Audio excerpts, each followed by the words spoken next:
Assalamualaikum sahabat Umura. Kali ini kita akan mencoba untuk memahami materi akidah akhlak bab 5, yaitu akhlak tercela, marah, fasik, dan murtad. Ketiga akhlak tercela ini bisa membuat kita dimurkai Allah SWT.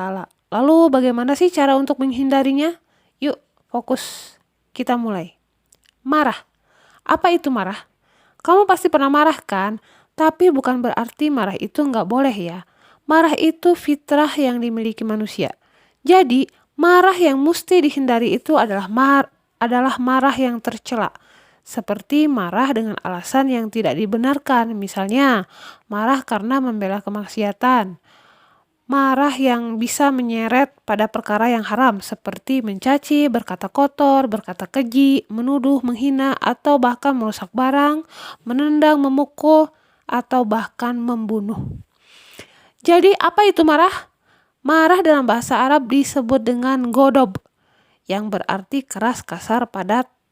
Marah dapat diartikan sebagai luapan perasaan tidak senang seseorang terhadap sesuatu. Ciri-ciri mukanya itu merah, matanya merah, tangan gemetar, kadang-kadang melakukan tindakan yang merugikan. Lalu kerugian apa saja sih yang bisa ditimbulkan dari bersikap marah yang tercela ini? Yang pertama, dimurkai Allah. Menumbuhkan permusuhan, tidak disukai orang lain, dan dijauhi teman-teman. Wah, rugi banget. Lalu gimana sih cara mengatasinya kalau kita lagi marah nih? Ada cara untuk mengendalikannya. Yang pertama, mengucapkan ta'awuz. Astagfirullahalazim. Jadi kita berlindung kepada Allah dari godaan setan pada saat kita marah. Yang kedua, diam, tidak berbicara. Yang ketiga, jika kamu marah dalam keadaan berdiri, maka duduklah. Kalau belum reda juga, maka berbalinglah. Yang keempat, bisa mengambil air wudu biar adem. Kan kalau lagi marah tuh panas hawanya ya. Terus yang kelima nih, memaafkan kesalahan orang lain yang membuat kita marah. Yang selanjutnya, perbanyak zikir, kemudian mengakui kesalahan diri sendiri, dan tidak bergurau berlebihan. Sahabat Umura, lanjut ke akhlak tercela yang kedua, yaitu fasik. Apa itu fasik? Fasik menurut bahasa berarti keluar dari sesuatu. Sedangkan menurut istilah, seseorang yang menyaksikan kebenaran tetapi tidak mematuhi dan melaksanakannya. Seperti dalam agama Islam ini, pengertian dari fasik bisa berarti orang yang keluar dari ketaatan kepada Allah dan Rasulnya. Jadi orang-orang yang mengaku Islam tapi tidak sholat, tidak puasa, nah itu disebut fasik. Demikian juga orang munafik dan orang kafir itu bisa juga disebut fasik. Karena kedua orang ini keluar dari ketaatan kepada Allah dan Rasul Allah. Iblis juga termasuk yang berbuat fasik sesuai firman Allah dalam surat Al-Kahfi ayat 50 yang artinya, kecuali iblis tidak mau sujud, dia termasuk golongan jin dan dia berbuat fasik terhadap perintah Tuhannya.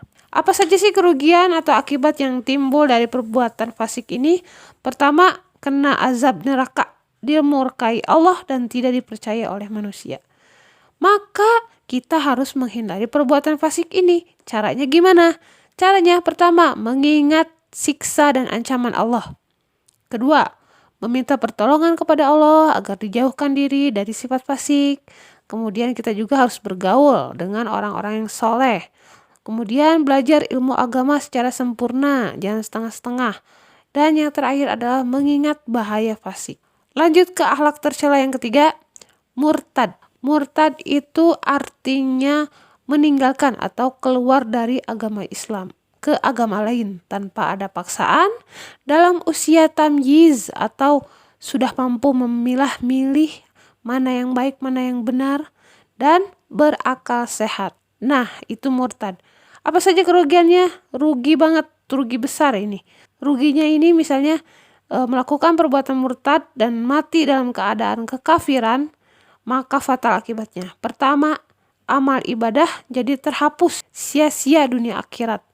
Yang kedua, kekal di dalam neraka. Wah, Jadi sahabat Umura, bisa disimpulkan bahwa kemurtadan itu adalah sebuah bencana bagi si pelaku baik dunia maupun akhirat.